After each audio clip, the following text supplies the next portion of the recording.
wote, mahali popote unapokuwa, unaposimama, unapoongea. Bila huyu huwezi fungua malango yaliyo kinyume juu yako.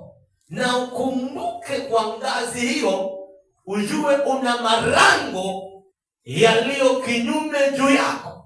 Na ili ushinde zidi hayo malango, unamhitaji Roho aliyepewa uweza ili akutoe kutoka kwenye malango, akuinue kwenye mahali anapohitaji uketi, ukae, umwone yeye aliye hai.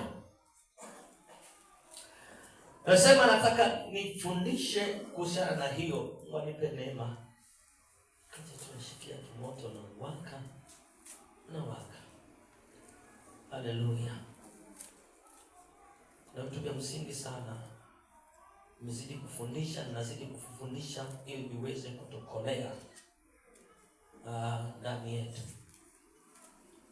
Tuangalie na anza na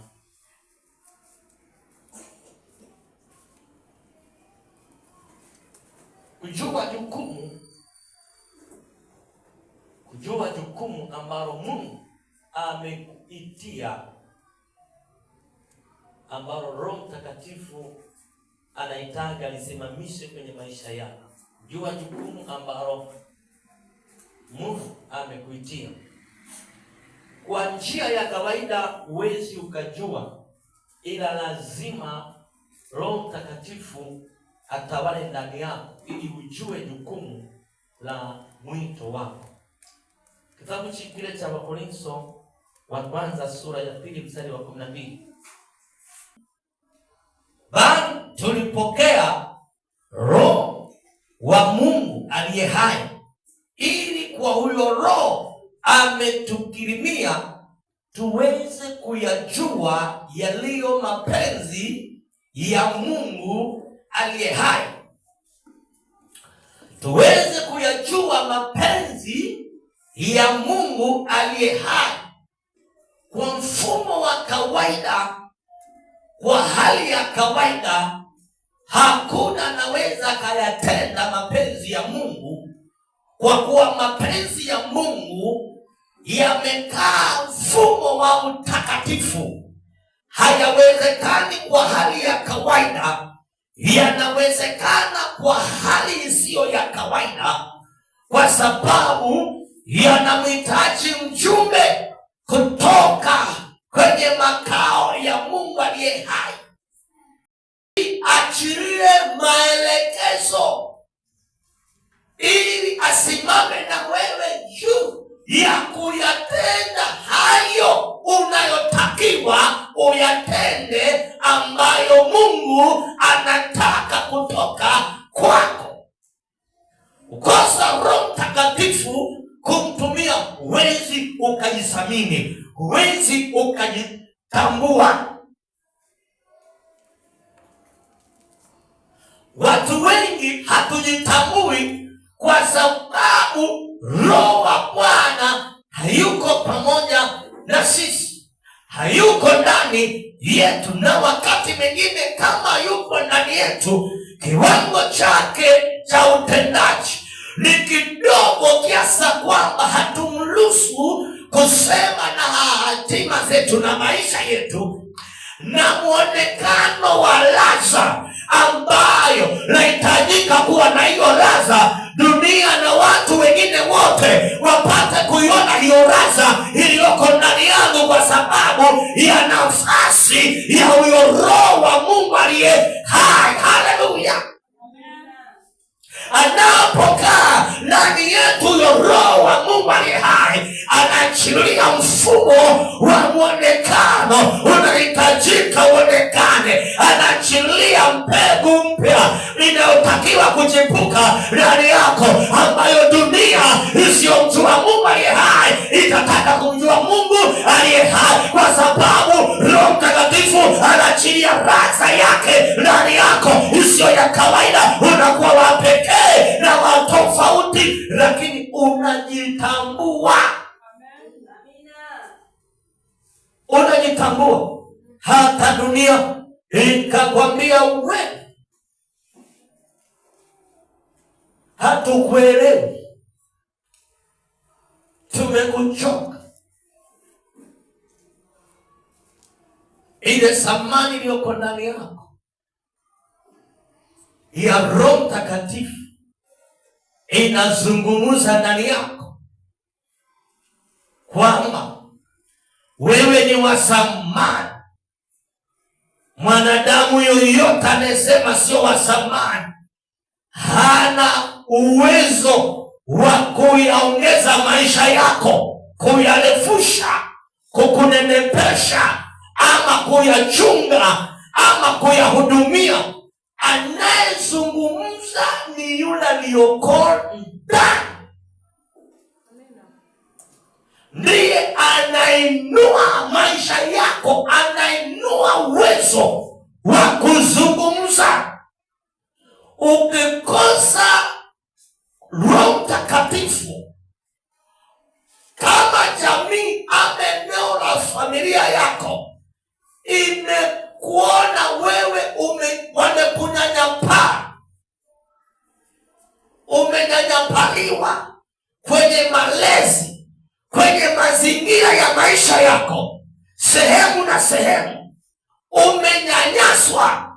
Lakini unapopata Roho Mtakatifu ndani yako, anaondoa ule unyanyaso, unanywea, unakufa, unabadilishwa, unaingia usimati, kwa kuwa unatambua nafasi.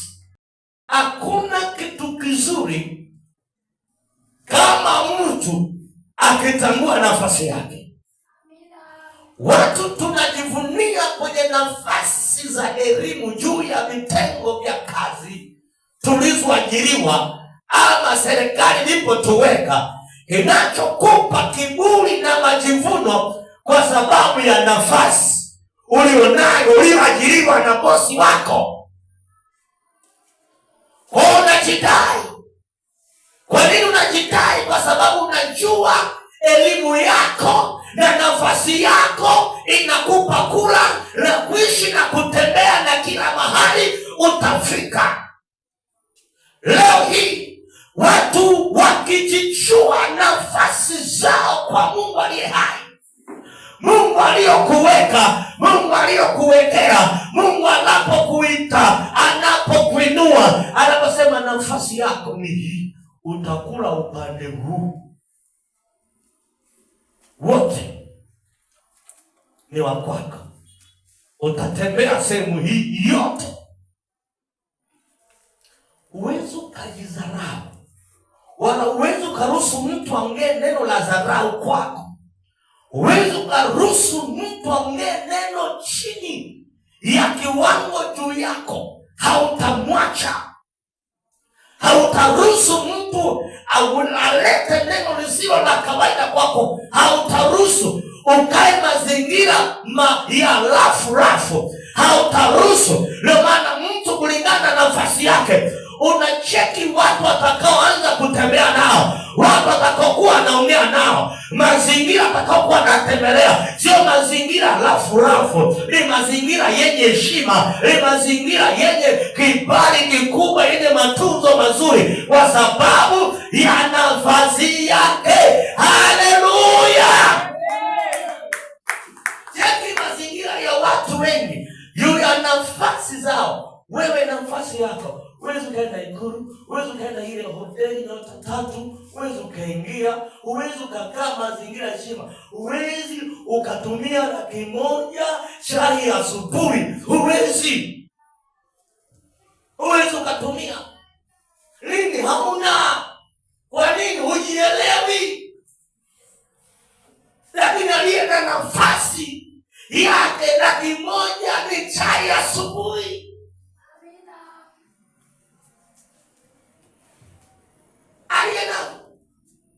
Yoyote ambaye yuko sawa, anajielewa kwa Mungu, viwango vyake vya kutembea, hata tembea kikawaida, hataongea na watu wa kawaida,